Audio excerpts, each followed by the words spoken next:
What does the goddamn line say, Tony? Please do not use gendered language. Then what? I'll be arrested, put in airport jail? Look, you're going completely sideways, man. It's a big club, and you ain't in it. How dare you? Mr. Speaker, the President of the United States.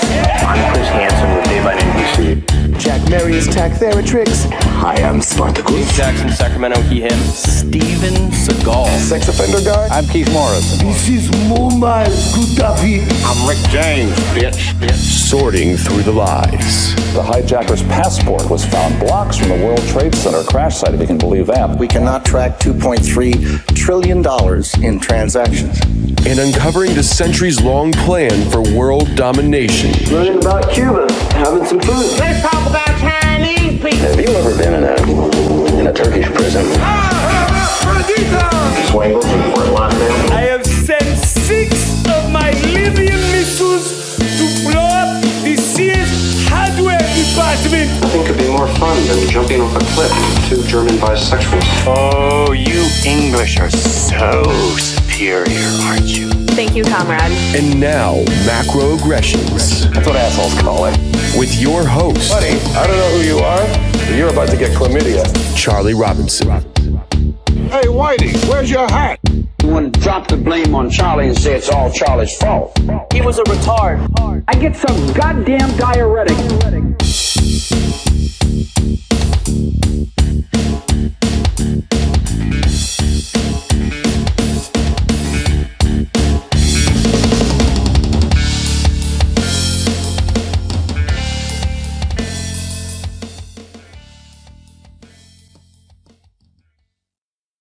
Welcome to Macroaggressions. I am your host, Charlie Robinson. Thanks for checking us out. If you're watching us on Iconic or you are listening to us wherever podcasts are served, we certainly do appreciate your support.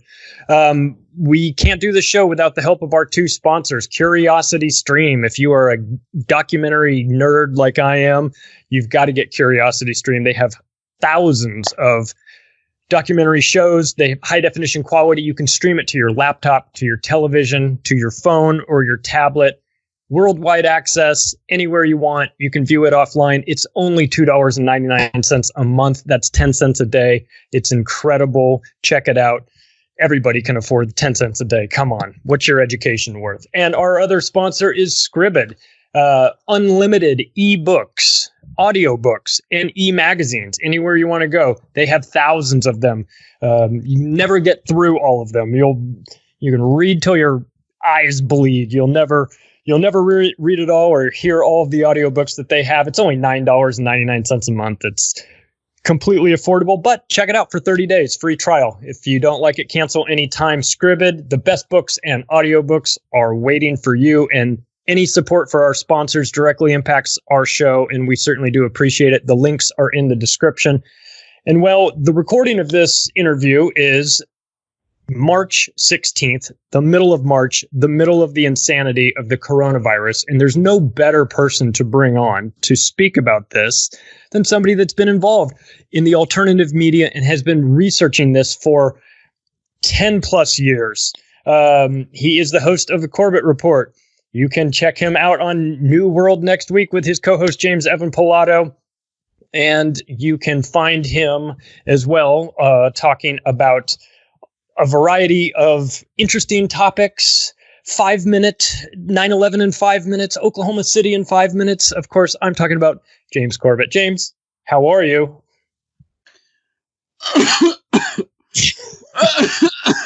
Am I allowed to make that joke anymore? Probably not. But anyway, I'm fine. I'm absolutely 100% fine.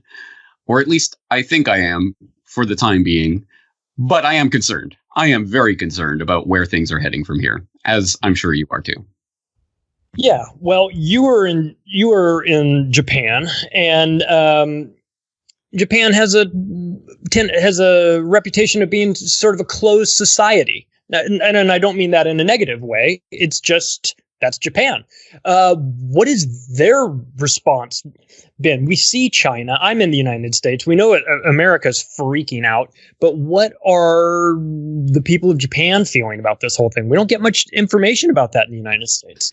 Right. Well, let's preface everything that we're going to be saying here that this is obviously such a moving target and things are developing so quickly that by the time people are listening to this, who knows where things will have moved on to, but at least we can provide this little snapshot of things that are going on. Hey, it's St. Patty's Day here in Japan, at least across the date line. So, yay, have your green beer or whatever you do. By yourself.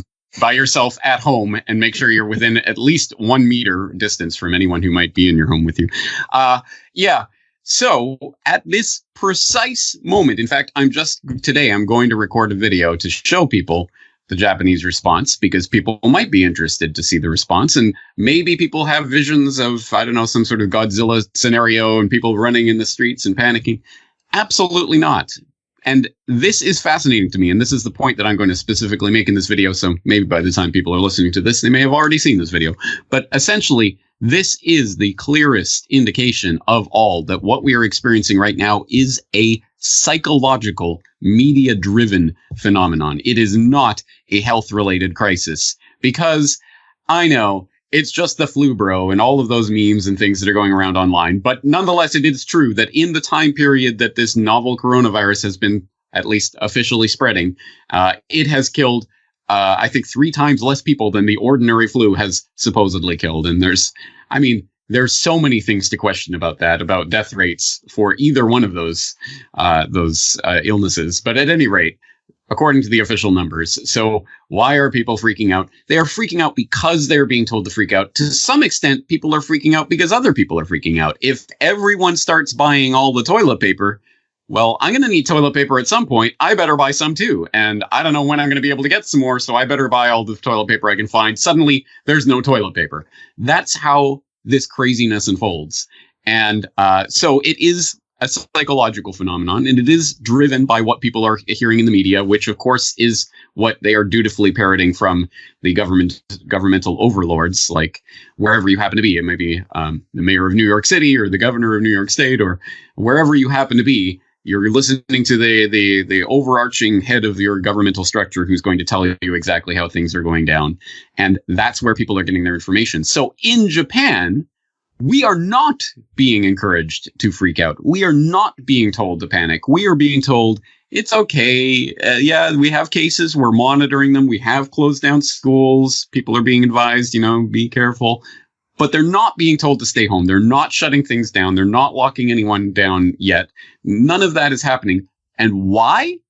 Because every authoritarian structure in the world, of course, benefits from the lockdowns and the martial law and, at least the flexing of those muscles. Because once this precedent is set, it is crossing the Rubicon. There's no going back. There's no putting the genie back in the bottle. Once they have this precedent, something's happening, we better lock down.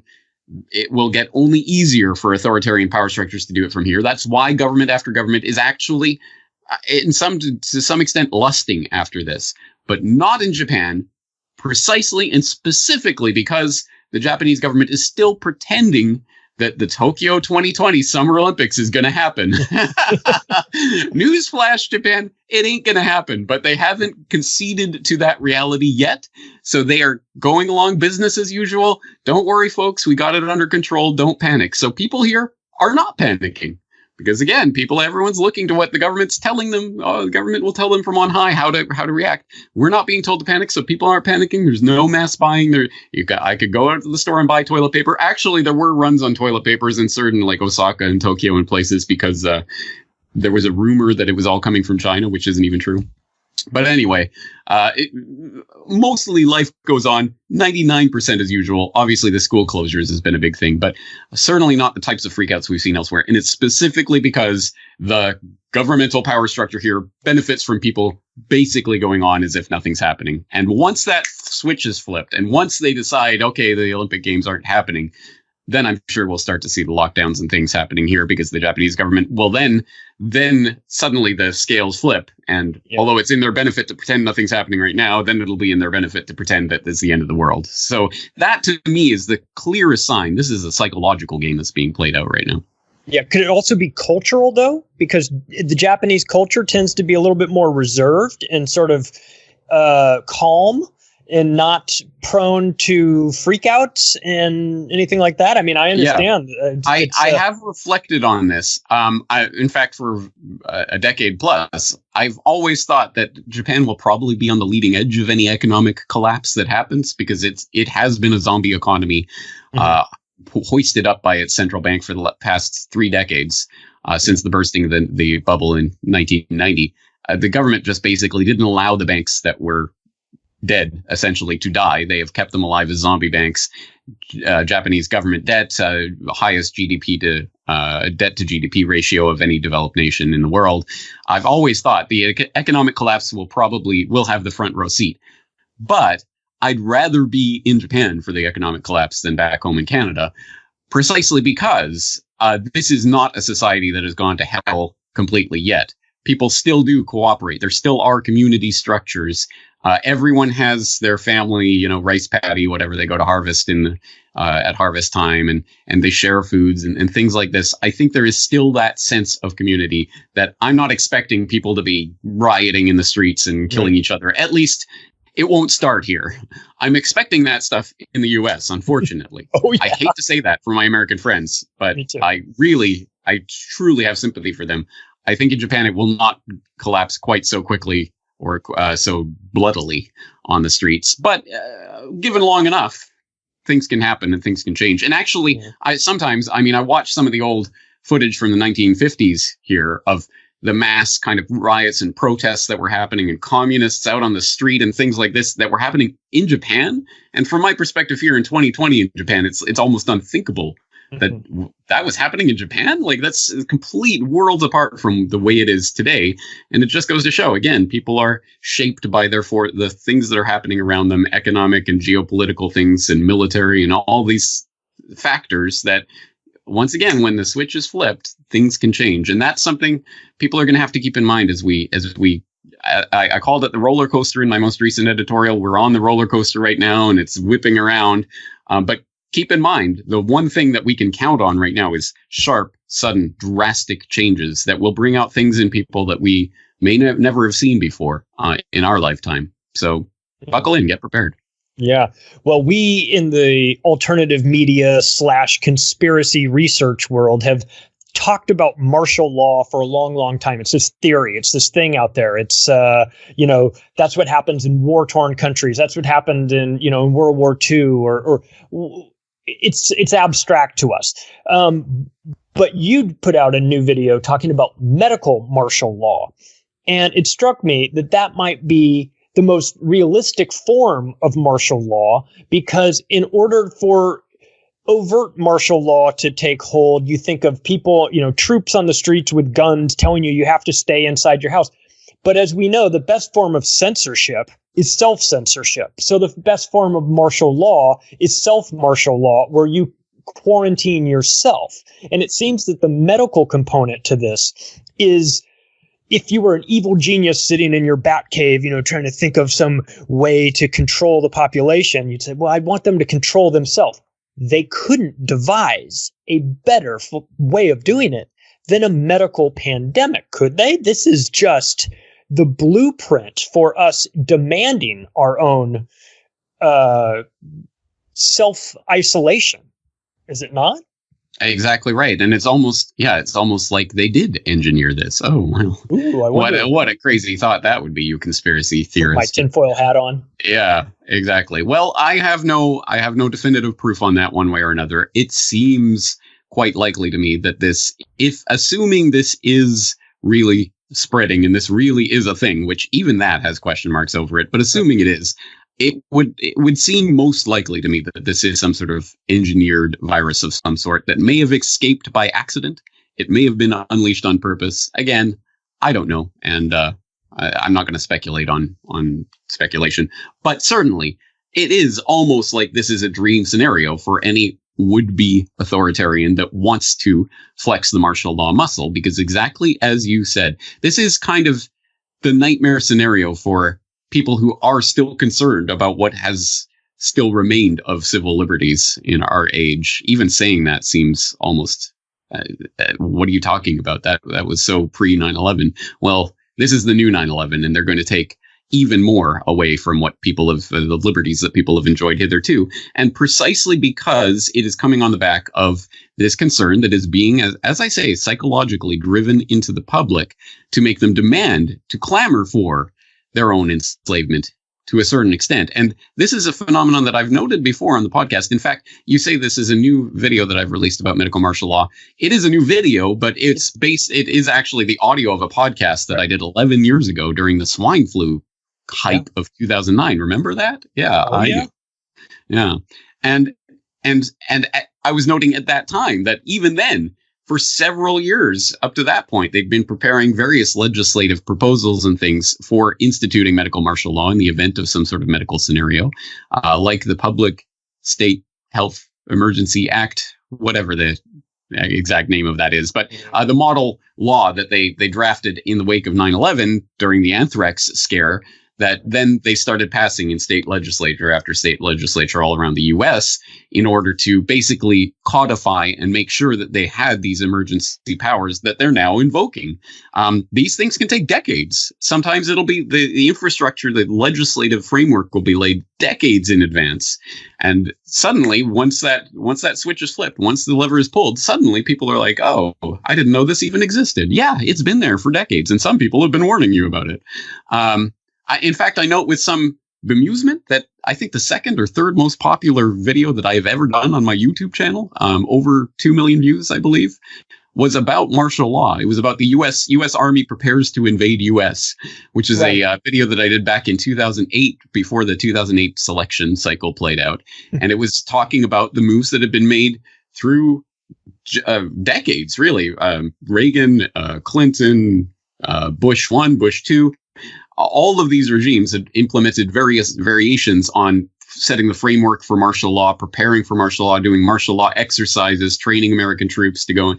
And I did that video, and I found it amazing that video really did go viral very early on. I had maybe 1,000 YouTube subscribers at that point, but then I was getting hundreds of thousands of views on this video, precisely because a lot of Democrats and people on the left side thought that I was saying, oh, Bush is going to do martial law to try to lock it down so that he'll continue on in the presidency. No, I was specifically pointing out, no, it was Clinton and Bush and left and right. They both do this because it is authoritarians want this structure in place. And as you say, medical martial law is the most insidious way to do it because it will have popular support. This is a point that I tried to make before, and I think people were incredulous about. When martial law arrives, most people will be cheering.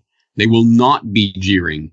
And precisely because we are now being conditioned with the stories of this man was diagnosed and then he went out and went shopping. And so they had to lock him in his home. And everyone's like, yeah, lock that bastard up. We are being trained right now with stories like that you better believe there is an agenda to reporting on things like that. And in that way, to get people on board with the idea of medical martial law. And my nightmare scenario that I almost even hate to put out into the world, because I don't like to put these ideas out there, although I know that the would-be social planners already have them in mind, is that what we are looking at, could be the absolute ideal, perfect way to implant the martial law idea in the public's mind. Because imagine this scenario. The viral freakout right now, from what we know, is 100% overblown. Yes, there is sure, if you're an octogenarian with a lung condition, definitely, you want to stay safe and all of that. I'm not trying to downplay that. And some people will get sick, some people will die, but this is not the Black Death. This is not the end of the world, at least from what we've seen so far, unless there's some sort of, second wave to this that's been bioengineered, whatever. I don't know about that. But from what we've seen so far, this is obviously overblown. So imagine this. Imagine we go into martial law lockdown scenario, National Guard out. We have these stories about these brave martial law, National Guard soldiers making sure people stay in their homes and they deliver the food and whatever. There was this emergency over here, but they took care of it. And then after a few weeks of this, whatever it is, enough obviously to get people conditioned to it, veil is lifted. Martial law is over. We've ridden out the storm. The worst is over. Suddenly the reporting goes from "this is Black Death, you're all gonna die" to "okay, it's still here, but it's now under control and we've got it taken care of." Imagine that scenario plays out, and everyone who now tries to say martial law and they're coming, troops will be on the streets, will be looked at as, "Oh, you silly conspiracy theorists, there was martial law and it was fine." Imagine that scenario playing out, because that will be the ultimate 100% the greatest propaganda coup for the authoritarians there ever could be. Yeah, martial law happened and it was okay. It wasn't, we had to hunker down, but we all stuck through it and it was all right. And in the end, they went away and everything's better again. So they have these martial law powers on the books. It's happened before. The precedent is set. It's there forever. Their power that they can take at any time. As soon as they drum up fear into the public, people will dutifully lock themselves in. It's a propaganda coup that could be taking place right now, and I fear to see that, because again, our ability to get people concerned about the very real loss of fundamental liberties that is taking place right now will be vastly undermined. They'll cut the legs out of all of us conspiracy realists who have been warning about this for years, and will want to warn people about how this power could be abused. Again, it's a horrific situation because it works so well for the propagandists and the authoritarians. Yeah, regardless, it's obviously a horrible thing, but it's a fascinating sociological study. And this will be examined and looked at for decades from now to see the reaction.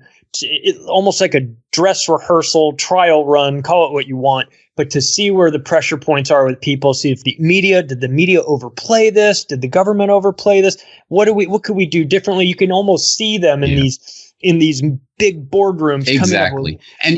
Exactly. They will frame that debate, and there will be a little hand wringing. Oh, did they go too far? What can we do to make sure we safeguard? But we need martial law and emergency powers, but maybe we can just add this little line to the Emergency Powers Act or whatever, and the conversation will completely shift over to how best to implement martial law in the future, rather than whether we should be doing this. Maybe this is a completely unconstitutional if you care about the Constitution or things like that. I mean, at any rate, people who have given lip service to that in the past are going to be cheering on the National Guard and the military generally as this happens. And this is actually an example of a propaganda technique that I've talked about before.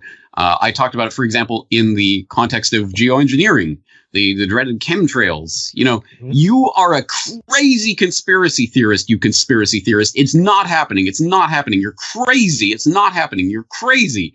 And then when the CIA starts talking about it and the Pentagon starts talking about it, and they devote funds to researching this, and okay, we're doing limited testing on this.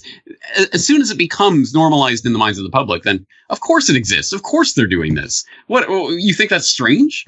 That's a great technique. You're crazy. You're crazy. It's not happening. You're crazy. You're crazy. Of course it's happening. It's always been. Why are you getting so upset about it? Same thing with martial law. You're crazy. You're crazy. It's not going to happen. You're crazy. You're crazy. Of course it's happening, and it's a good thing. That's an amazing technique that has been used before. It is being used right now. And I feel part of my job is to decondition people from that. No. Just remember, just a couple years ago, you thought that was unthinkable. You thought that was crazy. It would never happen. They'll never do this. Now you're 100% on board with that. Just realize that your mind has been completely changed on that issue, and think about how that happened and why it happened. That's if we can get people to at least see that doublethink as it's happening, perhaps we can get some people out of that doublethink. Yeah, and you brought up chemtrails, and of course I know what you're talking about. The John Brennan, testifying where he's saying, well, yeah, and we're doing the spraying and we're working on the atmosphere and injections and blah blah blah, and you're like, wait a second. We've been accusing you of that, and you told us we were all crazy. Now you're saying that it's of course we're doing it. Of course we're doing it. What's wrong with you? So this is a very it's very what's the right word for it? It keeps you. it's hard to get your footing if you're somebody, you know, when they're telling you you're crazy, then they're telling you that you're sane. Then if this, you know, you drag people in and you say, hey, listen, you know, remember when I was telling you about chemtrails and you thought I was nuts? Now they're admitting it. So now I'm telling you about martial law and you think I'm nuts. Keep this in your mind, because we may have this conversation 3 years from now when I'm saying, remember when you thought I was a little nutso for bringing this up? Well, it's here again. And David Icke talks about that as the totalitarian tiptoe, right? You take just incremental. You don't go from A to Z, you go from A to B and B to C. And the way our minds are conditioned, it's just such a small incremental step that it almost doesn't seem like it's much of anything. And this is the test marketing. I have a marketing degree, so I'm fascinated with marketing. And of course that, you know, brings psychology into it. So you're always trying to figure out, how do you sell somebody something? And it seems like the social engineers, regardless of whether or not this is a true killer in the terms of the Black Death, which I don't think it is, it doesn't even matter, because it becomes a self-fulfilling prophecy where the wreckage caused by this, whether it's real or overblown, has real world effects. You talked about how the toilet paper situation, I was having a conversation with my friend about this, and I was saying, this is insanity, man. There's no reason to be doing all this. And he goes, no, I hear you. But what I'm trying to tell you is that I went to the store because I needed some things, but I specifically needed toilet paper, and there was no toilet paper there. So I went to some other stores, and when I found it, I bought 5 packets of it, not because I need 5 packets, but because I don't want to go through this exercise anymore. So he said, whether it's real or not, my reality is now that there's no toilet paper. Therefore, I have to operate in this current reality. And that is fascinating and evil and all of those things. And that's what's happening to us right now. Do we see anything similar to this with the swine flu you talked about in 2009? When we went through it, I don't remember it. I don't remember swine flu. Maybe geographically it wasn't as big of a deal here as it was in Asia, but where were the parallels between these two? The parallel was in the amount of freakout that was going on about swine flu, despite the fact that in the end, as it turned out, oh, by the way, this was one of the mildest flu seasons in recent history. In the end, that was the end of this. But at the beginning, people were freaking out about this. This is a swine flu. It's a new novel strain we haven't seen before. Oh my God, the world's coming to an end. And I don't know specifically in the States, but I do remember in Japan, I was teaching in the public education system at that time. And I do remember a school closure. I don't know if it was, I certainly don't think it was nationwide, but school by school, they did close various schools because a certain number of students had come down with something. And, well, clearly it must be swine flu. And that was another aspect of that, actually, because Cheryl Atkinson, who at the time was working with CBS, did reporting on the swine flu reporting that was being done in the United States. Essentially, millions of people were diagnosed as potentially having had swine flu during that season. What does that mean? Potentially diagnosed potential swine flu? Well, as it turns out, the CDC actually mandated doctors to stop testing for swine flu at a certain point because, as it turns out, a lot of people were turning out negative. People who were presumed to have the swine flu were turning out negative, and they stopped testing at a certain point. And Cheryl Atkinson's reporting showed that likely millions of people who had been diagnosed never had it at all. And that was, that was such an important story that went completely under the radar. It was reported on CBS on the website. It was never made it to TV. It never made it further, even though Cheryl Atkinson said her editor said this was the most novel and interesting take on the whole swine flu thing that he had seen. But it was quashed. It went out and that was it. And you never heard about it again, precisely because I think that was part of the psychological testing that was going on. Can we make a pandemic freakout over something that isn't even really happening? And the answer essentially was yes. Yes, people were. It was a big deal at the time. And I played, even in my medical martial law podcast, I played clips of people lining up to get the vaccine. and things like this. I mean, it was a big thing at the time. And as you say, most people probably don't even remember it anymore because it was such a non-event. But it was a test. It was part of the preparation. And that's something else to keep in mind. Yes, people are pointing out Event 201. Yes, in October of 2019, they were, what if this novel coronavirus started spreading? And they had the live simulation and all of that with the US CDC and the Chinese CDC and all of this. I mean, clearly there's a lot of smoke there. But there doesn't even necessarily have to be fire there, because that's just one example of years and years and years and years of this type of preparation that's been going on all levels. And I point to an example, Bill Gates, who, of course, was one of the sponsors of the Event 201, now coming out in the New England Journal of Medicine, writing this op-ed about the ways we have to reconfigure the global health system to account for pandemics and what have you. And people might look at that and say, see, problem, reaction, solution. There was the problem. There was the reaction. Here's the solution. And here's Bill Gates writing about it. Yeah. And I'd say, yeah. But he also wrote virtually an identical word-for-word editorial 5 years ago after the Ebola freakout of 2014. Remember when everyone was going to die of Ebola? And how many people died of Ebola in the U.S.? Like 4 or something, maybe? I don't even remember. But certainly not that many. But they got people freaked out about it. And again, you might have forgotten that even took place. But that was a huge thing back then. And Bill Gates is writing editorials in the New England Journal of Medicine at that time saying we're going to have to reconfigure the whole global health system. They have been waiting to spring this on the people, whether intentionally or whether it's natural. It doesn't even matter from the perspective of the controllers. Hey, this is a crisis. We're going to seize it and squeeze every drop of propagandistic value out of it. And offguardian.org has been doing great work on this. They reported recently, for example, on a crazy Lancet article, scientific journal, right? One respected scientific medical journal, where they're now trying to readjust the way that they calculate the mortality rate for this virus by saying, no, you can't take the number of people who have died and put that over the entire amount of people who have ever been infected. That's not the way to calculate mortality. No. You have to take the number of people who died over, and the denominator will be the number of people who were infected at the time that the people who died were infected. So, and in the Off Guardian, they take this to the logical conclusion. So imagine on day 1 of this virus spreading, 2 people get the disease, 1 person dies. So the mortality rate is 50%. Right. Logical, reasonable. But then say over the course of the next month, another, say 200 people get the disease and no one else dies. The Lancet is essentially saying the mortality rate will still be 50% because 50% of the people on day 1 who were infected died.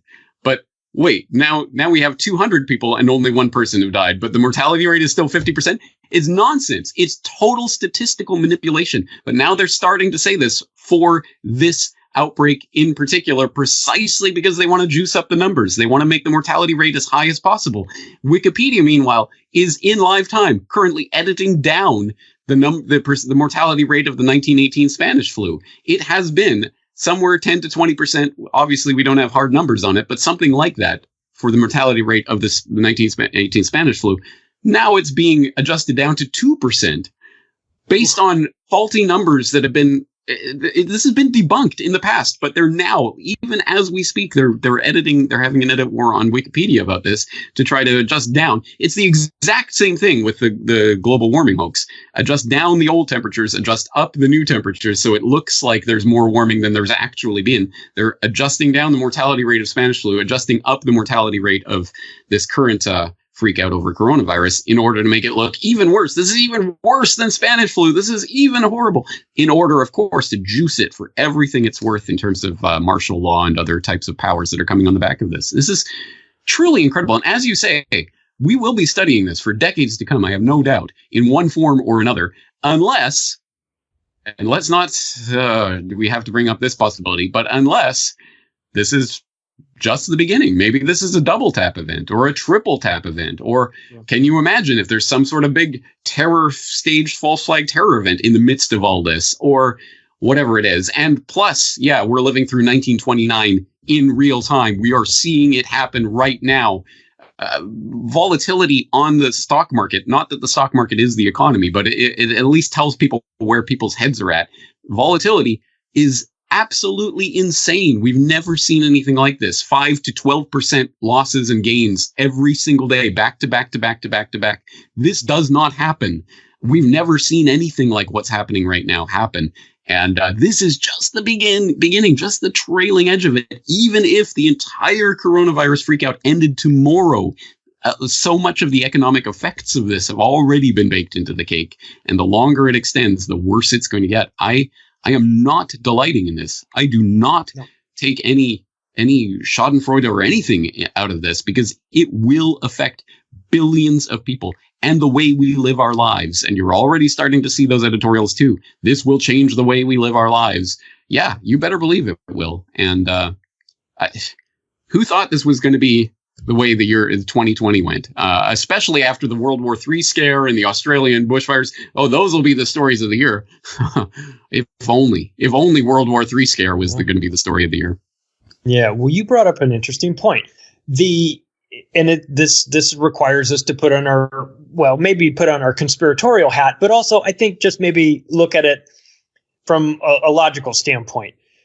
Is it possible? You talked about the economy. We know that things have been overheated. They've been going on and on and on. With the Fed's been printing, QE 1, 2, 3, 4, 5, whatever. Oh no, it's repo market, so it's not really QE. It's this fake version of QE. And we get the feeling, and you and I were in Acapulco. We were both speaking. My talk was about a book I've got that's coming out with Jeff Berwick called "The Controlled Demolition of the American Empire," talking about the intentional taking down of America. Is it possible that the virus is simply the excuse being pushed for the reason to take the economy down that was coming down anyway, like a rickety old house where you just kick in that last support column and the whole thing comes down? That they use this. We know how the bankers operate. We know how the Fed and the central banks operate. They'll never claim responsibility for it. It'll always be somebody else's fault. And what better way to blame a non-living entity like a virus as the excuse? Hey, it wasn't us. It wasn't our QE to infinity policies. We're bankers. We know what's going on. It was this thing. Yeah, of course. How convenient, yeah? Yeah, War of the Worlds. It was the germs that killed the economy. Yeah, absolutely, 100%. And just so that no one thinks I'm stealing anything from our conversation here, I am currently working on a report that will be out in the next week or two about the controlled demolition of the economy, because that's exactly what I think is happening right now. It is a controlled demolition. And I've been writing about this for years and years and years. Absolutely, this is a Ponzi scheme. It is rigged. It is designed to fail.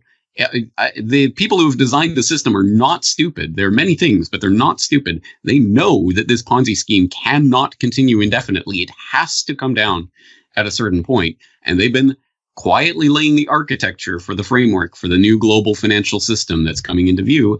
And you need that crisis to change over. And looks like this is the trigger for that crisis. Who knows? Maybe we'll pull out of it. But I'm not seeing that. And exactly as you say, this is the perfect opportunity to say, look, it wasn't us and our incompetence. No. It was the virus. So now you can trust us to provide you with the solution. And hey, look, we've already got this global financial architecture in place. You just have to sign on the dotted line. Actually, you don't have to sign on the dotted line. Your representatives will do that at some meeting in, some crisis meeting for the G20 or whatever it is. This is how it works, and this is always how it was going to function. It's just a question of what the particular trigger was going to be, and it looks like this is the one they're going with. Well, to be fair, when I was writing a section of the book that was about the new book that I haven't put out yet, that was about Monsanto, I was, I'm also listening to YouTube videos and everything while I'm writing. And I started to watch a little bit of your Monsanto Bayer documentary, and I immediately turned it off because I didn't want to be tempted to steal any of your stuff. Because I was like, I do the same thing when I see someone whose research I like is doing something I'm working on. I avoid it because I don't want to try to copy. For me, it's you and Chris Hedges. I can't listen to you guys while I'm writing because I know it'll seep in somehow, and it'll be like, and then I'll get a call from you guys going, "Why are you stealing my stuff? You stole my stuff." Well, it just reminds me of a couple of quotes. And so my first book is called The Octopus of Global Control. I gave it to you. I have quotes in there from over 500 different people that had an interesting take or had some sort of involvement in these important world events. And so I love quotes from these people. And this current event reminds me of two quotes. Never Let a Good Crisis Go to Waste by Rahm Emanuel, and All We Need is the Right Crisis and the People Will Accept the New World Order by David Rockefeller. Are we insane to think that this is an engineered crisis? It has all of the fingerprints of being an engineered crisis. Is this not just a globalist takeover disguised as some sort of authentic event? I mean, is that really that's what we're dealing with here? Well, sidebar: the David Rockefeller quote is likely spurious. Oh, is it? But okay. In fact, I recently talked about that. Well, I talked about it in a podcast I did a decade ago that was recently released as a video called Patriot Mythology, talking about that David Rockefeller quote in particular, which was from the 1991 Bilderberg meeting in Baden-Baden, or supposedly so. Mm-hmm. But actually try to pin down the source of that quote, and you will run into problems. So good to know. It's one of those quotes that's a little too on the nose. A little too perfect? Yeah, we'd like to thank the New York Times and the other institutions for keeping our secrets, because now, I mean, it's exactly the truth. But you also know it's exactly the thing that David Rockefeller would not come out and state in that manner. So anyway, pet peeve sidebar aside, but the truth of that statement is nonetheless there. And we do have the on the record statement of Rahm Emanuel, never let a good crisis go to waste, which of course is exactly the case here. And in the end, yes, this is the perfect situation, so perfect that one would think it has to be engineered. I mean, this is a signed, sealed, delivered, gift-wrapped present from the heavens for would-be authoritarians. But keep in mind, again, it doesn't really matter at the end of the day, real or engineered. The effects are going to be the same. In fact, real or engineered or completely fake. That's another aspect of this. Again, like the swine flu crisis, was not a crisis in any way, shape, or form, did not justify any freak out from the public at all, but achieved a great degree of notoriety and panic at that time, in that moment. So again, keep in mind, this could be a completely fake panic, or at least a real panic based on a completely fake premise. But again, no matter what it is, and I see people now starting to argue over the origins of this and, you know, what's happening. Okay, fair enough. But I think that's kind of beside the point of the real effects that are going to play out as a result of this, because they're exactly the same. And they've been writing and talking about it openly for years and years and years. And I'm currently, as we speak, I'm working on a new update to that medical martial law podcast, basically talking about the 11 years since I put out that podcast and the various things that have been forwarded over that time period to bring us towards this time period that we're living through right now. And again, it's all been laid out on the table. So yeah, it could absolutely be an engineered event. It doesn't have to be. Even if it were a natural event, even if it's a complete non-event, they can still use the freakout that they are creating through controlled media that is dutifully parroting everything that the government is saying. They can use that to enact the agenda that they've laid out in black and white. And that's exactly what we're living through right now. And I still think that one of the things that it behooves us to do is to show others, look, this was all laid out in advance. They've been talking about this for years. They're implementing an agenda, and this is where it's heading. Because like a magic trick, if you show the people what the magician has up his sleeves before he does the trick, no one's going to be impressed. Look, there's a bird up his sleeve. You know, we know what's going to happen in this trick. So that's the one hope that I think we have left to try to wake people up who haven't yet.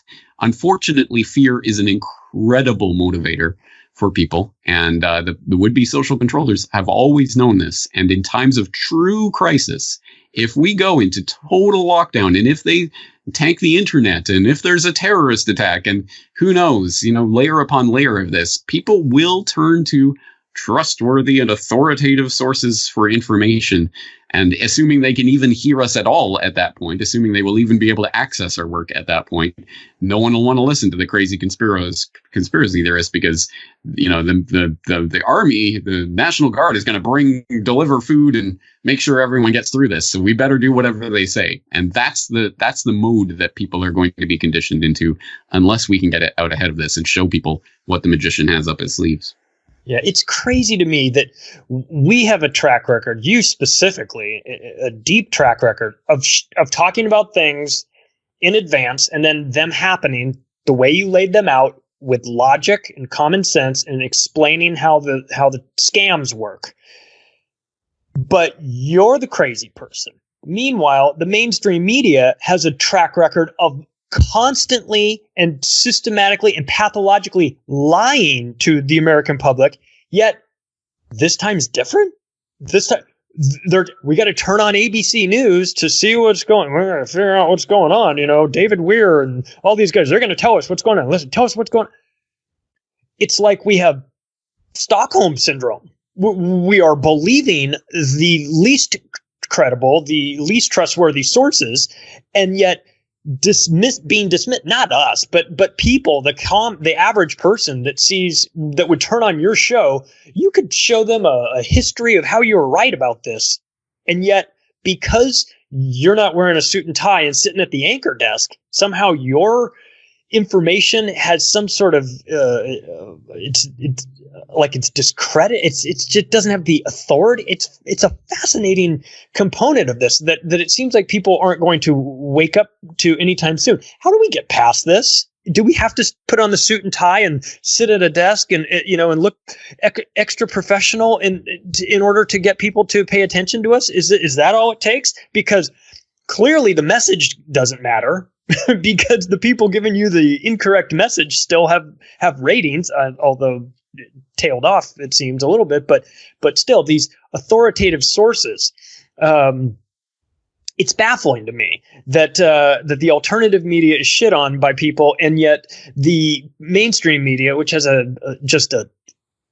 God, if you were in a relationship with the mainstream media, you'd be in therapy all the time. And your therapist would be like, why are you staying with this person? They treat you so badly. You're like, I love them. And you just can't seem to get away from it. What the hell is wrong with us? Actually, it's not baffling to me. Because it has been pointed out that, it takes whatever percent people like to throw out, 3% or whatever stat people like to make up of a public to really change the course of history. If whatever it is, 5% of the people were awake and were working towards this, then they could change. And that's precisely because when it comes down to core fundamental issues like this, people are not rational beings. They tend to go with the herd immunity. Hey, precisely because there is obviously an advantage to that when you're hunter-gatherers, living in some agrarian society where threats to any member of the group is going to be a threat to all of us. We all have to have some cohesion, and we all have to be on the same page, because if you're going to be the crazy person who's not cooperating with other people, you may endanger the whole tribe, as it were. There is a sense to why this is, but at any rate, no matter why it is, there is a fundamental part of human psychology that people will go along with the sort of predominant narratives, or at least most people will go along with the predominant narratives. So a lot of the people who poo-poo conspiracy woo-woo and who worship the MSM aren't even doing it out of any sort of inherent love or hatred or anything like along those lines. It's just because this is what people believe, and I want to be normal. I'm going to put myself under the umbrella of normal, and I'm going to hide under that umbrella, and so that no one will, look at me like I'm crazy. And it's an extremely effective way of controlling what people believe, as societal engineers have discovered, because then you just make sure that the normal umbrella is the one that has this acceptable range of thought, so that we can make sure that anyone who's talking outside of that range will be dismissed. And it is effective that way. So essentially, this is going to be a wheat from chaff separating event where there's a lot of the public that are just going to go along with whatever is popular. And precisely at the point that conspiracy theory, I was going to say conspiracy realism becomes popular, you better believe that 95% of those people are going to come right along and, yeah, of course I believe this. I've always believed this. They're not basing beliefs on real rational grounds or on knowledge or on anything verifiable. They're just trying to be normal and fit in with everyone else, which is why social proof is truly so important in all of this. It's one of the most effective information weapons that I think people don't even understand, is that we have to model the fact that, yes, you can have these crazy ideas and these crazy opinions that people will tell you you're crazy, and you can still be a normal human being, and you can have normal relationships with people. So I think that social proof will be the kind of the dividing line. But in times of crisis, then that's when the few percent on this side of the spectrum and few percent on this side of the spectrum, their opinions really matter. And the spectrum here is not some sort of left-right or phony political divide. It is people who are realists and know how the world is really operating and how power really operates. And there are the people on the good side of that equation and the people on the evil side of that equation. And they will be the ones who will actually be engaging in the discourse. And everyone else is in the middle, and they'll just go along with whatever they perceive to be normal. So to a certain extent, The Matrix is a great analogy. Very prophetic movie in a lot of ways. And one of the analogies we can take out of that is in The Matrix, when you're starting to tamper with the program or go against the boundaries of the program, suddenly the average person will turn into Agent Smith and will start coming after you. And that's kind of it. Most people are NPCs. They're non-player characters in this game. But when you threaten the system and when you threaten their fundamental, oh, no, I'm normal, I stay here. And when you threaten that, they'll come out and they'll defend the system as it is. And that makes it even more difficult. I don't like to think of the average propagandized person who is essentially a victim of this system as being evil or being an opponent in some way that has to be fought against. I don't like to think of it in those terms. But unfortunately, in times of crisis, it's the other crabs pulling you back into the bucket kind of thing. And that's something we're going to have to be dealing with more and more, I think, because people who have tolerated your crazy, your conspiracy wackiness will not be tolerating that so much anymore when things really hit the fan. And, when it comes to martial law and lockdown and everything, if you don't comply with the authorities, then you're one of those evil people and you deserve to be locked away. And we're going to start seeing that, unfortunately, a lot more. Yeah, that's the most insidious part, is that it's not even so much the authorities that you have to worry about. It's everybody else around you. The social policing that will happen, the people, the crab bucket analogy, pulling them down because they look at you as you're a threat to humanity. You're out there spreading this virus, or you're being you're not taking the herd into account. It's devious, and that of course makes the social engineering component of it even more interesting. So how does this all end? Does it end with a bang or a whimper? Your guess. I know you don't have the answer, but I'm just. I'd like it to be a whimper. I would love nothing more than for this to come and go, and by summer everyone will kind of. Oh, yeah, I think something happened this year. Oh, yeah, coronavirus. Remember when everyone was freaking out about that? I would love for that to happen. Yeah. Unfortunately, as I say, a lot of the economic effects of this have already been baked into the cake. The Ponzi scheme is coming to an end. This will transform the way people are living their lives in profound ways. So, unfortunately, this is a bang. To a certain extent, that is potentially positive. Again, it is what we make of it. There is going to be tough times ahead, but it is what we make of it. And I've always said that, in a sense, we all want a new order, or at least a different from the current existing order, shall we say. And the only way to do that is sort of to toss over the table or upset the chessboard, or get everything cleared away so that you can do something different. Well, this is a clearing away. Unfortunately, the powers that shouldn't be have been preparing for this clearing away for a very long time. They have the infrastructure and they have the minds of so many of the people that they're going to manipulate in this time. So it's more desperate now than ever before for people to get this message, this alternative message out with alternative information, so that we don't go in the direction that the solutions from on high are going to be offered precisely in this time of panic. This is when the solutions start to come down. And if people go along with it, that's it. We're in the New World Order right then and there. He's James Corbett. Check out CorbettReport.com. If you like this video, share it with everybody. By the time you're watching this, his other videos that he's talking about working on will be out and available. Watch them, share them. Information is important here, and the knowledge about this and to understand how these things play out is might be the difference between walking into a trap and having the foresight to walk around it. And please get this info out to your friends and family, because you might look like a crazy person to everybody else, and that's fine, but it's worth it. It's worth it to put yourself on the line to share the information, because listen, you never know who it's going to impact and how it's going to change their lives. Perhaps this conversation with James will wake people up. I think we both can agree that you make bad decisions when you come from a place of fear. So let's be reserved, be calm, be rational. Don't listen to your television necessarily. They're not on your side. Take care of your friends and family and get the word out. James, you're the best, by the way. Thank you so much for doing this, and we will see you soon. Thank you for having me on.